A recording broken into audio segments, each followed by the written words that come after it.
De hecho, la plasticidad en todas las especies se supone que es una adaptación que le da un periodo más largo al individuo o al organismo para interactuar con el ambiente antes de expresar sus genes, o sea, antes de que se expresen los genes, tal y como van a quedar. El proceso es complejo, ahorita vamos a hacerlo básico, lineal, y después ya nos vamos a meter en problemas que han surgido. Para empezar, mientras más largo es tu desarrollo, se supone que hay mayor plasticidad. Pero la plasticidad genera un costo energético básico. Y también, vamos a ver más adelante, genera un costo metabólico. ¿Cómo describimos el crecimiento? Y nos vamos a las bases. Esta gráfica es la gráfica probablemente más famosa de crecimiento que hay. Es una gráfica de crecimiento que se hizo sobre el hijo de un francés del siglo XVIII que se llamaba Montpellier. El crecimiento se puede describir de tres maneras. Distancia, que es la cantidad, lo que creces la cantidad que has crecido en un momento específico. Velocidad, que es el ritmo de crecimiento, que tan rápido o lento creces. Y alometría, que es qué está creciendo cuándo. Y son los tres elementos que tenemos que tomar en cuenta cuando estamos hablando de crecimiento o lo que podemos describir, cómo podemos describir el crecimiento. Esta es una gráfica de distancia. ¿Qué quiere decir esta gráfica? Si aquí abajo es edad en años y aquí arriba es estatura en centímetros, quiere decir que a los 10 años el hijo de Montpellier medía 140 centímetros. Ya había recorrido una distancia de 140 centímetros, lo podemos imaginar de esa manera. Si creen que la gente alta nada más vivía en nuestro siglo, imagínate este muchacho a los 18 años ya medía casi 1,90. O sea que estaba chaparrito, estaba bien alimentado. Otra medida distancia es cuánto he crecido, velocidad es ritmo de crecimiento, pues aquí está, ¿y qué crece y cuánto? La siguiente es velocidad, y esta es una gráfica de velocidad de la misma persona. Y se presenta en talla ganada por centímetro por año. Y si se dan cuenta, el ritmo de crecimiento de este muchacho era muy rápido, ¿no? 22 centímetros por año a la hora del nacimiento, y este ritmo de crecimiento va bajando, bajando, bajando, bajando, hasta llegar aquí, hasta cerca a los 4 años, a cerca de un incremento de 6 centímetros por año. Luego, más o menos es igual, luego se reduce el crecimiento hasta 4 centímetros por año, y luego de repente hay un salto, donde el muchacho empieza a crecer hasta 12 centímetros por año, y luego eventualmente deja de crecer en la edad adulta. Este es un patrón de crecimiento muy particular. Esta es la distancia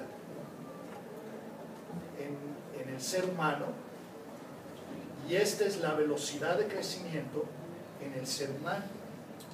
Es un patrón muy particular. ¿Por qué es particular? Porque solo se da en el ser humano. hagan a Dios, ¿cómo es? Somos a imagen y semejanza de Dios, por lo que parece que Dios tenía este ritmo de crecimiento, es diferente del chimpancés, etc.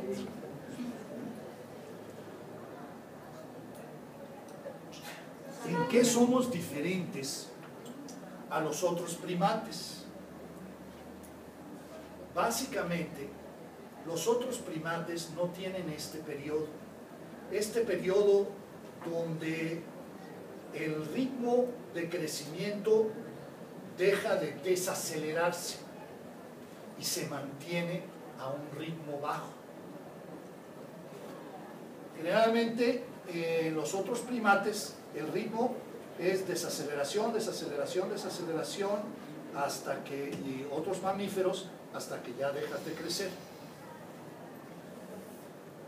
Los primates tienen el primer periodo, que aquí lo llama infancia, Barry Bowie,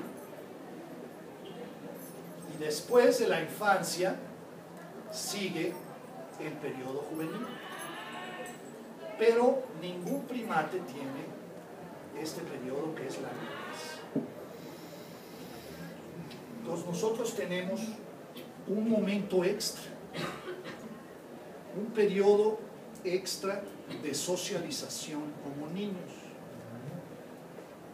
Y luego tenemos este periodo, este salto en el ritmo del crecimiento que hace que maduremos, que crezcamos rápido y luego maduremos físicamente rápidamente, como recuperándonos del tiempo, ¿verdad?, que desperdiciamos aquí.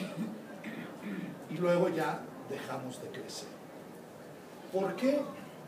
Cada una de estas etapas, dice Barry, son cualitativamente distintas y diferentes partes del organismo se están desarrollando. Para que se diera este patrón de crecimientos, sugiere que hubo una necesidad evolutiva, o por lo menos que confirieron una ventaja evolutiva. Tienes en la infancia un crecimiento rápido.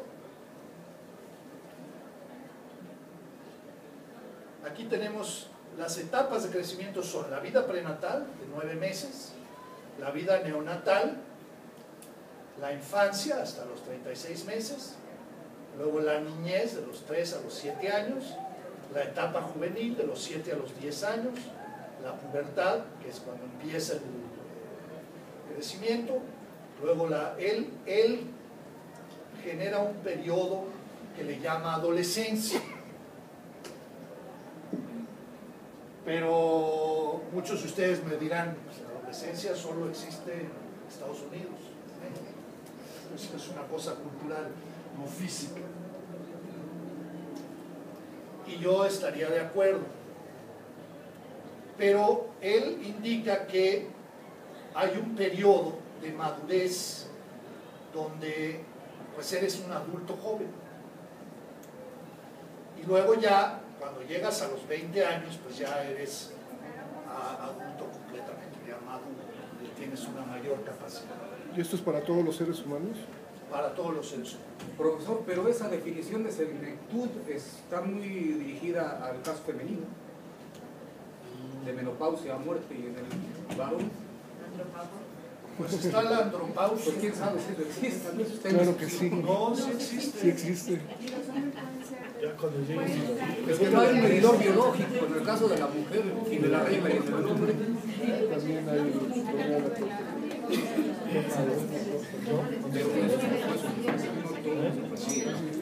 la cosa,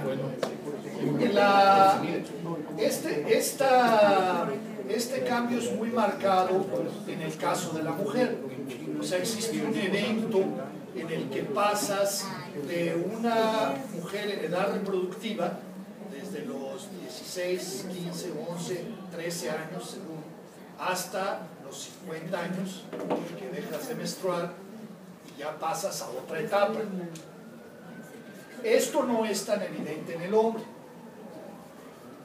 O sea, no hay un evento. Un medidor biológico. Sí, la menopausia, pero no hay, lo que te diría Barry, y hacia allá vamos, es que no ha necesariamente, no ha habido una presión selectiva, ¿verdad?, que genere, o sea, no ha habido necesidad selectiva de generar ese evento. Según Barry, según la teoría de la historia de vida de los seres humanos, lo primero que cambia es el tamaño del cerebro. Hay mucha evidencia de esto, afortunadamente, tenemos cráneos, etc. Hay un rápido crecimiento cerebral, de manera que cuando nacen los niños, el cerebro todavía sigue creciendo. O sea, el cerebro de los seres humanos sigue creciendo y el cráneo sigue creciendo todavía por un periodo de 3 meses, de manera distinta a lo que sucede con otros primates. Algo así como que lo que nació fue un feto, que todavía no está completo. Cuando nace un chimpancé, él mismo se agarra de la panza de su madre y busca su pecho y mama. Él mismo se agarra de la espalda de su madre. O sea, tiene la capacidad de distinguir al otro individuo y de agarrarse. Un neonato no puede hacer eso. Los seres humanos parece ser que ni siquiera pueden ver, o sea, no pueden conectar, no ven imágenes, ni siquiera pueden fijar la vista, nada de eso. O sea, es todavía como un feto, todavía se está desarrollando el cerebro. ¿Por qué se da fuera de la madre? Porque te imaginas el tamaño de la cabezota que tendría que salir. Entonces, hay una teoría sobre el tamaño de la cabeza de neandertales, ¿no?, el cambio que se da, la transición en el periodo de los neandertales. Las hembras neandertales tienen caderas más, canales de Werfgenau, ¿cómo se dice Werfgenau? Para el parto. Canal de parto. Sí, más amplio y ancho que de la mujer Homo sapiens. Se supone que el periodo de gestación de Neandertal era más largo, lo cual pues quiere decir que han de haber tenido una mortalidad materna infantil todavía mayor que la de Homo sapiens. Entonces se da este periodo neonatal en los seres humanos, y luego se da la infancia, que puede ser equivalente a la infancia que se da en los primates, de los 2 a los 36 meses. Y luego se da el periodo de la niñez. Lo que caracteriza a este periodo es que es un periodo de aprendizaje y socialización, pero sin independencia, de dependencia de los adultos. Parece ser que hasta después de los 7 años, los niños no pueden prevenir a futuro. Y si tú has tenido hijos, dices, híjole, tienen razón estos cuates. Oye, ya va, hay que hacer esto porque tenemos que llegar. Sí, al ratito. Si has tratado de sacar a tu hija o tu hijo de lo que está haciendo. Por eso decía un colega, pues no existen los niños de la calle. Porque si tiene menos de 7 años, no tiene la habilidad mental, o sea, no tiene la capacidad de pensar en dónde voy a dormir, qué voy a comer cuando me dé hambre. O sea, él va a querer comer cuando le dé hambre, pero no va a pensar en cómo me protejo del huracán cuando llegue. Eso se da hasta los 7 años. Entonces diríamos, son los juveniles de la calle. Entonces son los niños de la calle, pues van a ser niños como de 7 años en adelante. O lo que sí se da es que niños de 7 años en adelante cuidan a niños menores de 7 años.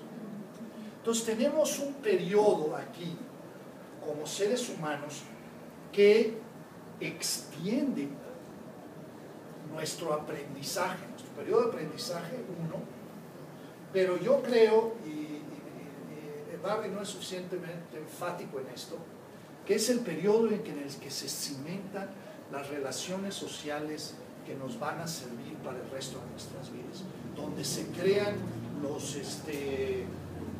bonds, Los vínculos afectivos que nos van a servir el resto de nuestras vidas. Y en una sociedad de cazadores-recolectores, pues es particularmente, o sea, no esperas que me voy a ir a vivir a Nueva York, que mi familia se queda, ¿no? O sea, más o menos estamos hablando de una especie que comparte un espacio vital, territorio vital. Y bueno, luego viene, y además es un periodo para Barry donde crece el niño sin competir con los adultos. Y en la adolescencia empieza esa competencia. Aquí hay que ver, ¿no? Yo no estoy seguro, se los pongo porque está en su lectura y él como presenta la historia de vida de los seres humanos, pero yo no estoy muy seguro de que este sea un periodo de nuestra historia de vida, o sea, fisiológico, porque en la mayoría de las poblaciones llega un momento en que, o sea, una vez que las mujeres les baja la regla, ya se pueden reproducir, ya se casan o se juntan y empiezan a reproducirse, o sea, empiezan su vida como adultos. En el caso de los varones sí puede ser un poco más complicado, porque en la mayoría de los casos pues, pueden entrar en competencia por el acceso a las mujeres, y los mayores pues, van a tener una mayor probabilidad de tener ese acceso. Y quedan huecos ahí, ¿no? ¿Cómo huecos? Pues si la juventud se acaba, bueno, va de... La juventud se acaba. Cosa muy frecuente, ¿no? No indica, por ejemplo, déjame ver, la adolescencia, ¿por qué años inicia exactamente? Ese sí. Ese dice que dura de 5 a 8. Sí, dura. Sí. Dura, pero después de ser juvenil viene la pubertad. Se da en esto es lo que lo marca, tanto en hombres como en mujeres. En hombres lo marca un periodo rápido de crecimiento. Puedes estar creciendo todo, por ejemplo, aquí puedes estar creciendo 5 centímetros al año o 4 centímetros al año, como en el de Montbéliard era 4, ¿no? Menos de 4 centímetros al año, y de repente empezó a crecer 12 centímetros al año. Yo recuerdo en mi caso, en un año crecí 13 centímetros y se me marcó la espalda de estrías. Entonces eso te marca la pubertad, y entonces empiezas a convertirte en adulto. En nuestra sociedad no te conviertes en adulto, o te conviertes en adulto, imagínate, yo tengo un hermano que tiene 51 años y todavía no llega. O sea, sí. No, bueno, creo que sí es interesante ver también que esta etapa de los 7 años cuando estábamos viendo que se fortalecen estos lazos, ¿no?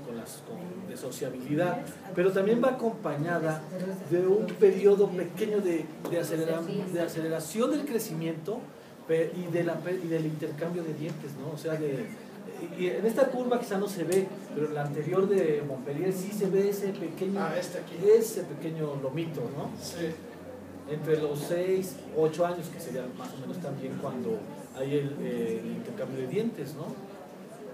Que en términos evolutivos tendrá alguna consideración ahí, que habrá teorías, ¿no? Y adaptativos también. Bueno, sí. Sí, en este de Barry te habla del indicador de la etapa juvenil como la erupción del primer molar. Pues cuando sale el primer molar, tienes la etapa juvenil. Entonces, compara la edad de lo que él asume sería la edad en la que empieza la etapa juvenil en chimpancés, en Australopithecus, en Homo sapiens, etc. Y esta etapa se va haciendo cada vez más larga. De chimpancé hasta nosotros, la erupción del primer molar va siendo cada vez más retrasada. De manera que podemos hablar de este periodo de niñez en seres humanos o en homínidos cada vez más largo, o sea, como dándole más importancia cada vez más importancia a este periodo. Y luego viene este periodo juvenil, que yo imagino ya es la preparación para ya dar si todavía darlo. Y empieza a los 7 años y puede durar a los 14 o hasta los 17. Varía, bueno, hay lugares, comunidades en el este de África donde las mujeres les baja la regla a los 19 años. Y con los varones también puede tardar. Los varones lo puedes medir con este salto o con el tamaño de los testículos, con un aparatito que se llama orquidómetro. Bueno, hay diferentes unas cuentas. Sí. Es uno que lo pones y lo mides, o uno que es como huevitos así. Sí, más grandes cada uno. Sí. Y entonces hay una medida en donde empiezan a funcionar, ¿no? Ya empiezas a producir espermatozoides y luego ya tus espermatozoides se vuelven o sea, sirven de algo, ya puedes embarazar antes. O sea, hay una época en que no, o sea, no maduras sexualmente. Ahorita vamos a ver los momentos. Y luego viene la senectud, que en el caso de las mujeres es de la menopausia a la muerte. Y aquí Barry relaciona la menopausia con la infancia y la niñez. Dice, otra razón por la que tienes niñez es para que la madre pueda deshacerse del niño antes de los 7 años y reproducirse. De manera que tú podías esperar por la salida del primer molar, ¿verdad?, que cuando no había niñez, el equivalente sería que una mujer se embaraza, duran 9 meses embarazadas y después un periodo de lactancia de 36 meses, pero además tiene que cuidar al niño, ¿no?, hasta los 7 años. Porque el niño pues no se puede cuidar solo. Entonces Barry dice, bueno, pero ahora con la menopausia tú tienes a un grupo, en el grupo tú tienes a un grupo de mujeres no reproductivas que van a cuidar o a contribuir con el cuidado de sus nietos. Y en la mayoría de los casos se asume que el matrimonio pues, viene siendo matrilocal, o sea que las mujeres están cuidando a sus hijas, por tanto, claro, aunque sea patrilocal, también estás cuidando a tus nietos, aunque ya sabes que hijas de mis hijas, mis nietos, hijos de mis hijos, quién sabe. E inclusive, no me acuerdo del autor, que hizo un artículo sobre dónde esperarías encontrar una mayor inversión de las abuelas en los nietos, en los hijos de las hijas o en los hijos de las hijas, o sea, en lugares patrilocales o matrilocales. Y según este artículo, en efecto, había una mayor inversión en grupos matrilocales que en grupos patrilocales.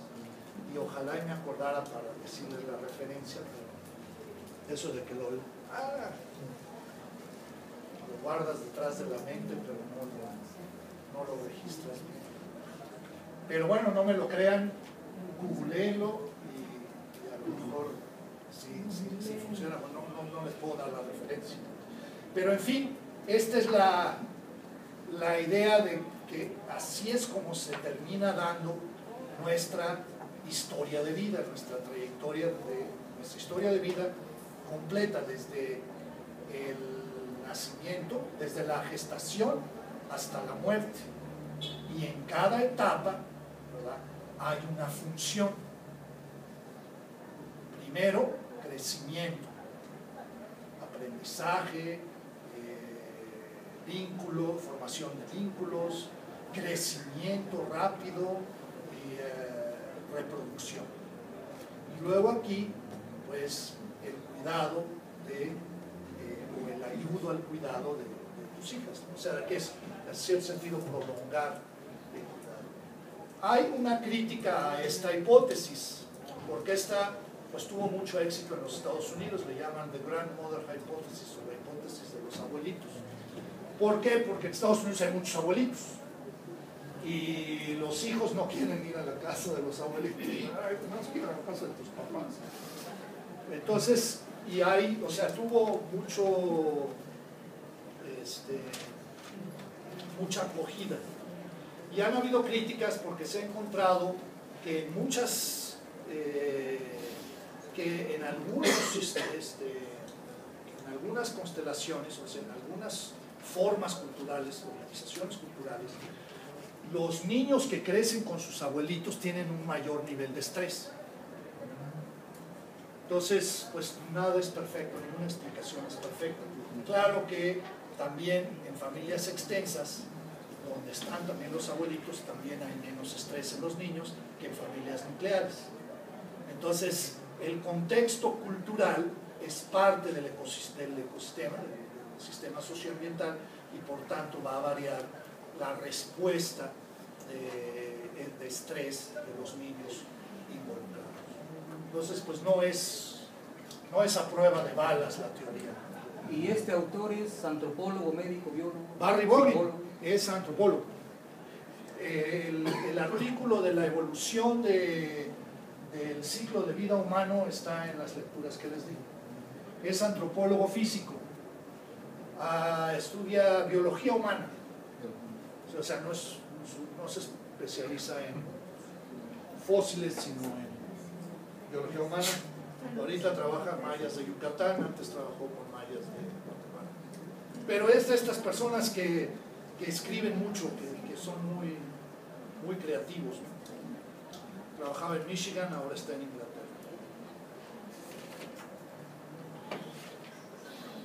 Este es el crecimiento prenatal y postnatal. Si se dan cuenta, el ritmo de crecimiento, aquí está, es el ritmo de crecimiento desde que se dieron cuenta que está embarazado, crece, y luego, después de que ya se forma, el ritmo empieza a disminuir. O sea que si creían que era rápido aquí, piensen que era mucho más rápido en útero. Y alometría. Este no es un marciano. Lo que pasa es que las diferentes partes del cuerpo crecen en diferentes momentos. Así como el ritmo de crecimiento, así como tenemos etapas de crecimiento donde nuestra vida tiene objetivos distintos. Ahorita mi objetivo es crecer, ahorita mi objetivo es reproducirme, ahorita mi objetivo es simplemente estar vivo. También, ¿verdad?, diferentes partes de nuestro organismo crecen en diferentes momentos y diferentes partes de nuestro organismo tienen mayor importancia que otros. Lo más importante que tenemos nosotros es el cerebro, porque el cerebro regula el crecimiento. Gracias al cerebro, nosotros podemos decirle al resto del organismo cuándo crecer, cuándo no crecer, etc. Todo, ¿no?, básicamente. Y es la parte que más energía requiere.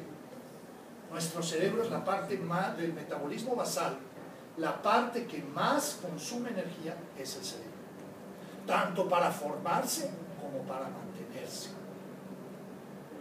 Y es además lo que protegemos más que cualquier otra cosa. De manera que si hay algún insulto durante el crecimiento, puede dejar de crecer todo, pero el organismo va a tratar de que el cerebro mantenga la homeostasis a costo de cualquier otra parte del cuerpo. Lo primero que crece entonces es la cabeza. Después, el tórax, el tronco. Y por último, las extremidades. Este es el feto. Y luego nace. Este cabezón es un bebé y este es un adulto.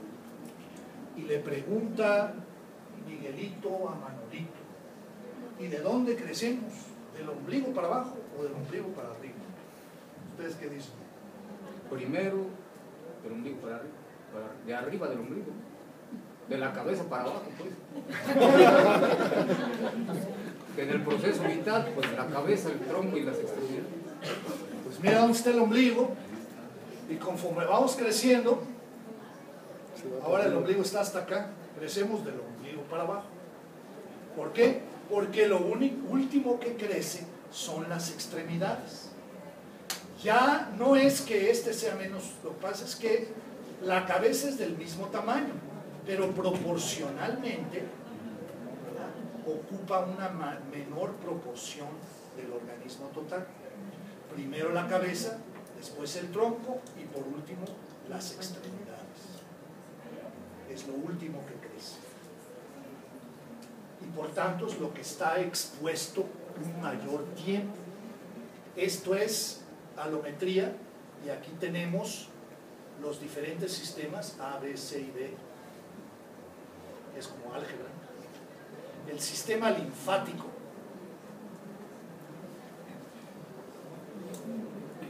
Este se desarrolla entre el nacimiento, se empieza a desarrollar en útero, pero llega al 100% antes de los 5 años y después de los 5 años, ya en la niñez hasta la adolescencia, está por arriba, o sea, está por arriba cuando digo el 100% es el tamaño de adulto, ¿no? O sea, de su funcionalidad de adulto. Está el sistema neuronal que también se desarrolla inmediatamente entre los 0 y los 5 años. Estos dos son particularmente claves. ¿Por qué? Uno, pues es nuestro sistema inmunológico. Cuando los niños nacen, pues no tienen manera de defenderse de asaltos bacterianos y demás. Por eso es tan importante que tomen pecho, porque su inmunidad es pasiva. Pero rápido, su organismo está construyendo el sistema que les permitirá combatir enfermedades. Al mismo tiempo, está construyendo el sistema que les permitirá conocer su entorno y además utilizarlo. Y esto ya está listo a los 5 años. Por eso es el libro de que todo lo que necesitaba saber lo aprendí en el kindergarten. ¿Ya oyeron hablar de esto? Sí, claro. Que inclusive cambia la forma de aprendizaje después de los 5 años. Claro, yo no soy experto en eso, así que mejor me callo a Dios. Luego, el esquelético, ya vimos, es la curva que vimos, el esquelético muscular, que sigue creciendo hasta los 20 años en algunos casos, aunque con los cambios que se han dado, los cambios que se han dado en la edad moderna, después de la Segunda Guerra Mundial, tienes ya lugares como en Europa y en los Estados Unidos, donde los muchachos y muchachas, los muchachos varones alcanzan ya su estatura de adultos a los 16 años y las mujeres a los 11, 12, 13 años.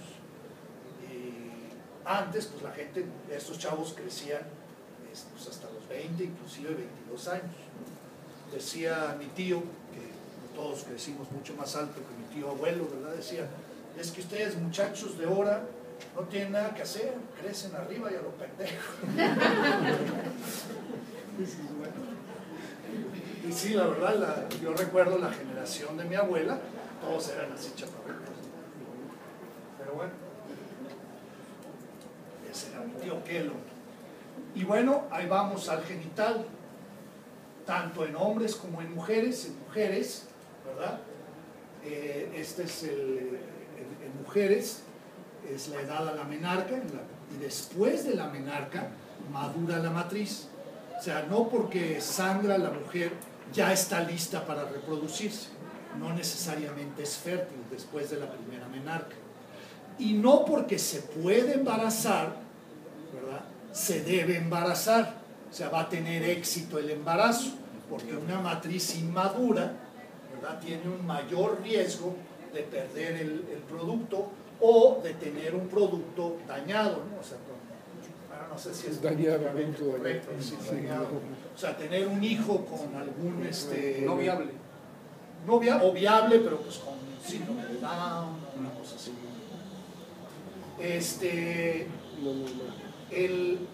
El periodo que pasa entre que baja la primera regla y que madura la matriz no es muy corto ni muy largo, o sea, un año, de 6 meses a un año. Entonces, si su hija tiene que esperar 6 meses a un año antes de empezar a reproducirse, sería ideal. Y los varones, lo mismo. Aquí está de como a los 14, 15, 16 años, crecen los testículos, crece el pene, a los 2 les sale pelo púbico, pelo en las axilas, y luego pronto al año, 2 años, tenemos ya una persona. Entonces, la pubertad, diría yo, se da, crecen y luego ya maduran. Yo diría, no es que sea la adolescencia, yo diría es el periodo que tarda ya en madurar los órganos sexuales ya desarrollados.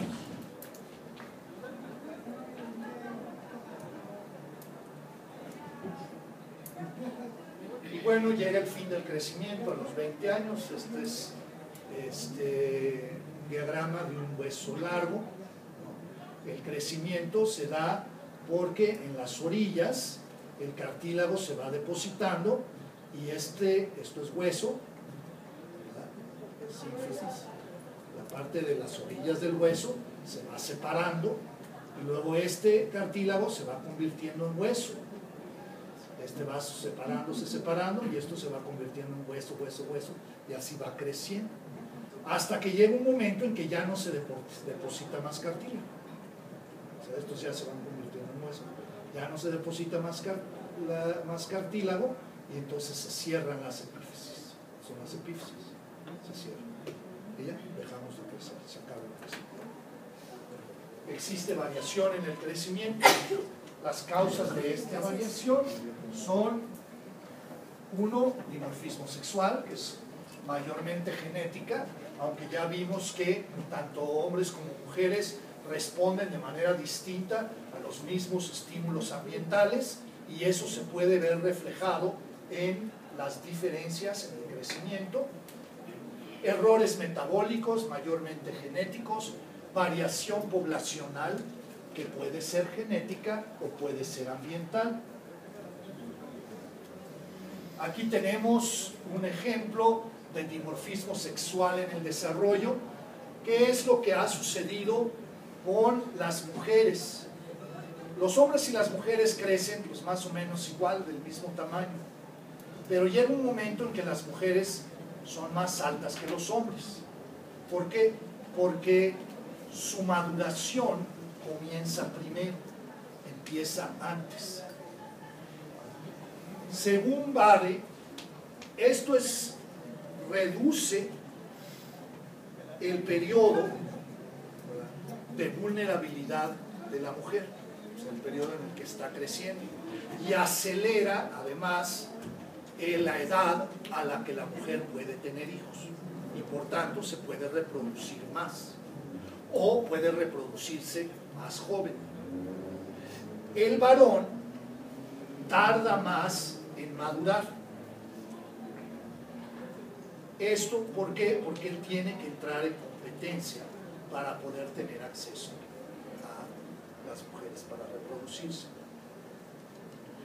Y hay una ley, la ley de la historia de vida, donde los organismos que crecen, ¿no?, en ambientes donde el acceso a los recursos es limitado, o sea, donde hay competencia por el acceso a recursos, se favorece organismos que tienen un periodo de desarrollo más grande, más largo, perdón, y por tanto una mejor respuesta al ambiente, o sea, son más competitivos ambientalmente. Mientras que en el caso de organismos que se reproducen en un ambiente poco competitivo, o sea que de todos modos se reproducen, o sea, no tienen que competir para reproducirse, lo que conviene es reproducirse lo más rápido posible y mucho. Y aquí se hace la comparación entre hombres y mujeres. Las mujeres no tienen ese ambiente competitivo para reproducirse. En la mayoría de casi todas las sociedades tradicionales o no modernas, digamos, cazadores recolectores e inclusive agricultores, se reproducen todas las mujeres, mientras que no se reproducen todos los hombres. O sea, los hombres tienen que competir por acceso a las mujeres. Entonces, esa es una posible explicación para esta diferencia en el ritmo de maduración, y también una explicación de por qué los varones son más ecosensibles que las mujeres. Las mujeres se protegen más que los varones. Se protegen, ¿por qué? Porque su organismo está diseñado para proteger al feto, mientras que los varones no tienen más nada de eso. Este es el promedio de estatura de las mujeres, y este es el promedio de estatura de los hombres en los Estados Unidos. Hay, por supuesto, overlap aquí, pero hay una diferencia importante. Mientras mejores son las condiciones de crecimiento, esta diferencia es más grande. En situaciones donde el crecimiento hay problemas en el crecimiento, enfermedad y etcétera, esta diferencia se reduce. Si se acuerdan, el dimorfismo sexual que existía en hipoplasias del esmalte de los dientes desaparece cuando se mejoran ahí las condiciones de vida. ¿Por qué? Porque los otros estaban respondiendo negativamente, los hombres estaban respondiendo negativamente cuando las condiciones de vida eran malas. Entonces crecen menos los hombres cuando son malas las condiciones de vida. Pero si son buenas las condiciones de vida, entonces estos se separan. Errores metabólicos: tenemos los enanos acondroplásticos, que se cierra esto desde que son pequeños. Esta es una condición genética dominante. Y tenemos a los gigantes alargados, como dicen que era Abraham Lincoln, donde no se cierran las epífisis y los huesos siguen creciendo toda la vida. Y tenemos variación poblacional. Este cuadro viene de Tanner. Tenemos cuadritos son varones y circulitos son hembras, digo mujeres. Tenemos a los holandeses como la población más alta del mundo, y tenemos a los pigmeos y a los Yanomama de Brasil como los más pequeñitos. Y puede ser una combinación de factores genéticos y ambientales. Por ejemplo, aquí tenemos a los Turkana de Kenia, y aquí tenemos a los africanoamericanos, que son más altos que los Turkana. Claro, los afroamericanos pues no son descendientes de los africanos, son mezclados con otras poblaciones de los Estados Unidos. Pero, en fin, hay esto. Las poblaciones que ya dejaron de crecer y podríamos decir que alcanzaron su potencial genético son los holandeses, los europeos americanos, quiere decir gringos blancos, africanos americanos, europeos quizá, japoneses. Y fíjense el tamaño de los japoneses comparados con todo esto. Parece ser que los japoneses cierran las epífisis de sus piernas antes que otros grupos poblacionales. O sea que sí hay una diferencia genética. El que los mexicanos americanos sean chaparritos como los japoneses, no chaparritos, que tengan un torso grande y piernas cortas, puede ser una característica genética que trajimos, bueno, no yo porque yo no soy de ascendencia americana, asiática, pero los mestizos o los de ascendencia indígena, ¿verdad?, que se supone cruzaron sus antepasados por el estrecho de Bering, ¿verdad?, deben de tener características genéticas que hacen que se fusionen sus epífisis a una temprana edad. O sea, maduran, los japoneses maduran antes que los europeos y que los africanos, y por tanto tienen extremidades más cortas. Asumo, o sea, puesto que genéticamente están relacionados con las poblaciones aborígenas americanas y con las poblaciones de Siberia, asumimos que es un carácter genético de todas estas poblaciones amerindias y de las poblaciones asiáticas a las que pertenecen los japoneses. Por lo menos Christy Turner estaría de acuerdo conmigo. Paz descanse. Si conocen a Christy Turner, han oído hablar de Christy Turner. A pesar de que existen sí existen estas diferencias genéticas, las diferencias más grandes en estatura se deben a características ambientales.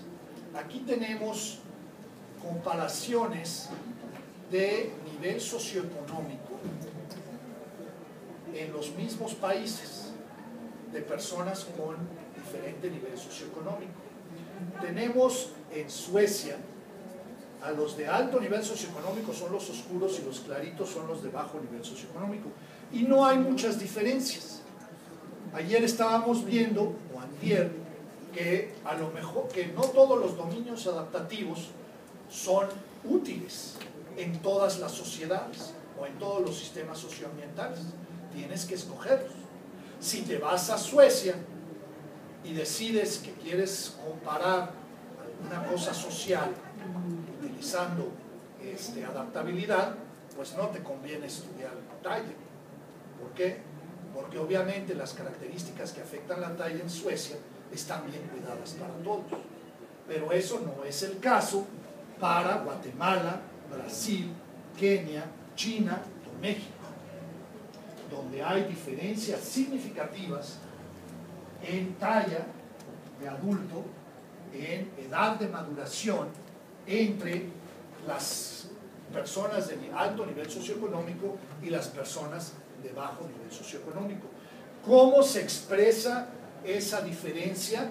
Se expresa en el índice ponderal o en la distribución de las piernas, en la talla sentado, la distribución de las piernas al tronco. ¿Por qué? Porque las piernas es lo último que deja de crecer y es lo que está expuesto un mayor tiempo. Entonces, en condiciones ambientales no adecuadas, las extremidades es lo último que crece y lo que deja de crecer. Entonces, tenemos lo que decía mi papá, que era, su hermano era el gigante sentado, porque estábamos todos comiendo sentados, era del mismo tamaño que todos, nos parábamos y él era más chaparrito que los demás, entonces era el gigante sentado. ¿Cuáles son las causas principales? La desnutrición y las enfermedades asociadas a la desnutrición y algunas otras enfermedades que impiden la absorción de nutrientes. Pero las asociadas a las causas ambientales, socioeconómicas, suelen ser la desnutrición, que es causada por una baja ingesta calórica o una baja ingesta de proteínas, o las dos. Y la baja ingesta calórica tiene unas consecuencias, y la baja ingesta de proteínas y minerales y vitaminas, o sea, macronutrientes y micronutrientes, tienen consecuencias diferentes, de las que tenemos que estar pendiente cuando hacemos estudios de adaptabilidad. Tenemos que por lo menos tener una idea de qué estamos hablando. 2, enfermedades gastrointestinales, infecciones. Las infecciones disminuyen la absorción de nutrientes. Un ejemplo muy claro que manejaban mucho las abuelitas, dice, come como si tuviera una solitaria, porque come y come y no crece y está flaquito. O sea, hay parásitos que se comen lo que tú comes, y hay infecciones que simplemente te impiden, ¿no? Porque te dan diarrea y demás, ¿no? Le impiden a tus intestinos absorber los nutrientes. Y bueno, hay problemas morfológicos que afectan la absorción de nutrientes y enfermedades que elevan el metabolismo basal. Cualquier fiebre eleva el metabolismo basal. Una gripa eleva el metabolismo basal. Y por tanto eso se puede reflejar en desnutrición.